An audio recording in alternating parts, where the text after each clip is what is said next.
आजकल great Indian laughter challenge 2 चल रहा है और आप ग्रेट इंडियन लाफ्टर चैलेंज 1 में अपना जमा के कि हाँ राजू श्रीवास्तव, मैं राजू श्रीवास्तव। उसके बाद एक तो आपकी ज़िंदगी में कुछ चेंजेस तो आए होंगे, उन चेंजेस को हमारे साथ थोड़ा शेयर करें अगर आप। ये बिल्कुल सही है। लाफ्टर चैम्पियन और लाफ्टर चैलेंज 1 दोनों इतने सुपरहिट हुए कि हम में से किसी ने नहीं सोचा था। हमें भी नहीं पता था कि हमारे करियर में एक अच्छा जंप आने वाला है।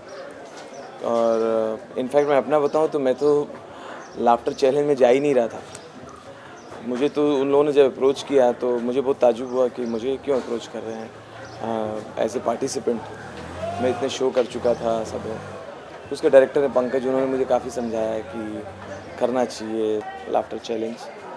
और जब बाद में इतना हिट होना शुरू हुआ, टीआरपी इतनी बढ़नी शुरू हुई, तो हमने सोचा हमारा जो निर्णय रहा वो सही रहा, अच्छा रहा और बहुत फ़ायदा हुआ इससे।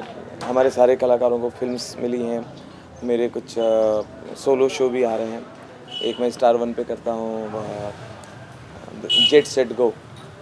एक और प्रोग्राम की बात चल रही, सोलो हूँ मैं उसमें। इसके अलावा कॉन्टिलो के the great Indian comedy show भी हम लोग करते हैं। तो ये सब उस प्रोग्राम के हिट होने के बाद ही पॉसिबल हुआ।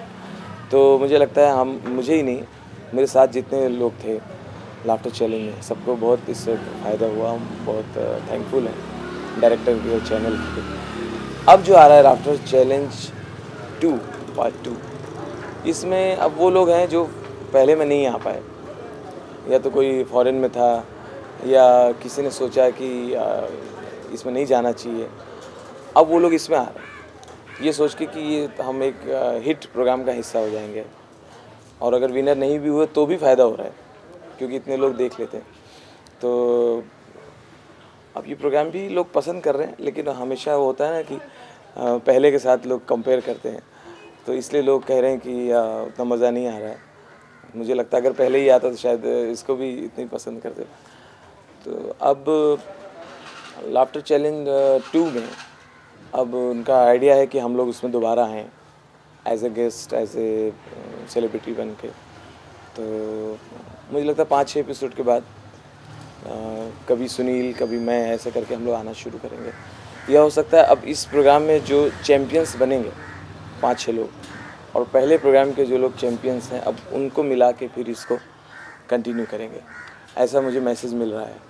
तो नए जो मिमिक आर्टिस्ट आ रहे हैं या स्टैंड अप कॉमेडियन आ रहे हैं, उनके लिए यही मैसेज है कि ओरिजिनलिटी पे ध्यान दें और एकदम जो अंदर हैं वही बातें स्टेज पे करें, माइक के सामने करें, तो लोग पसंद करते हैं।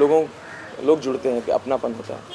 ठीक है, ये हमेशा होता रहा कि सीनियर से सब लोग इंस्पायर होते हैं, तो जॉनी लीवर को भी सुने, उमर शरीफ को भी देखें, सुनील पाल को भी देखें, मुझे भी देखें और सबसे कुछ ना कुछ सीखें, लेकिन किसी का आइटम हूबहू ना करें। टाइमिंग सीख लें, कैसे ये लोग पेश करते हैं, कैसे आगे खड़े होते हैं, कैसे सब्जेक्ट चुनते हैं, लेकिन अपनी ओरिजिनलिटी रखें, अपनी बातें करें, बहुत नेचुरल रहें। और मुझे लगता है अब जो है स्टैंड अप कॉमेडी सिर्फ फिल्म स्टार की नकल तक नहीं रह गई है। अब लोग ऐसे ज़रूरी नहीं कि आप फिल्म स्टार की कोई कॉपी करें तो लोगों को मज़ा आए। आप किसी भी तरह हंसा सकते हैं। आपके आसपास क्या हो रहा है वो बातें करके हंसाइए। Why only film stars? तो बस मेहनत की ज़रूरत है।